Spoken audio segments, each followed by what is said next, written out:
Today is August 4, 2011, and I have with me Marlon.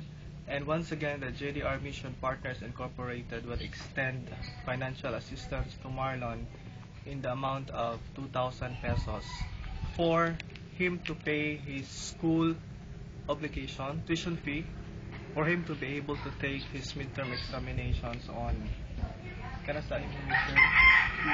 Next week, no? Friday.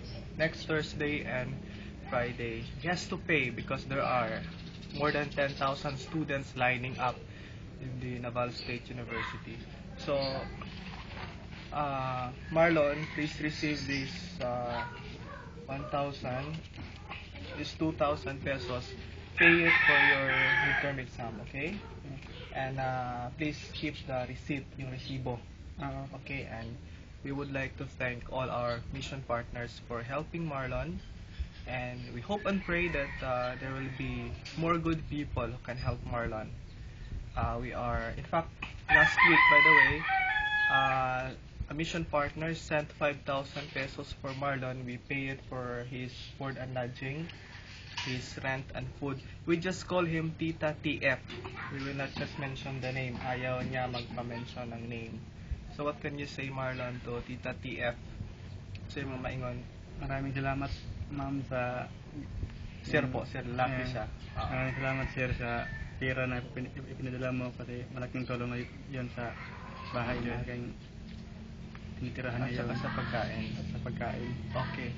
And also, Marlon, let's always pray to God that the Lord will continue to bless the mission and use few of His good people. Let's also pray because Satan, the devil is attacking the mission. There are many envious people who are trying to destroy the mission. So let's pray to God.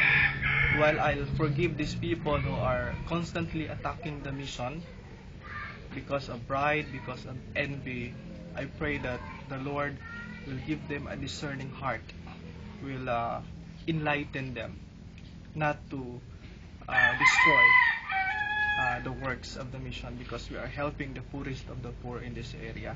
And aside from Marlon, we have other 8 scholars that we hope to help by next week for their examination. As of today, we help 2. We still have to help 8 scholars. So I hope and pray that there will be more good people who can help also the other scholars that we are helping, the poor but deserving scholars that we are helping. So for that, thank you very much, and God bless.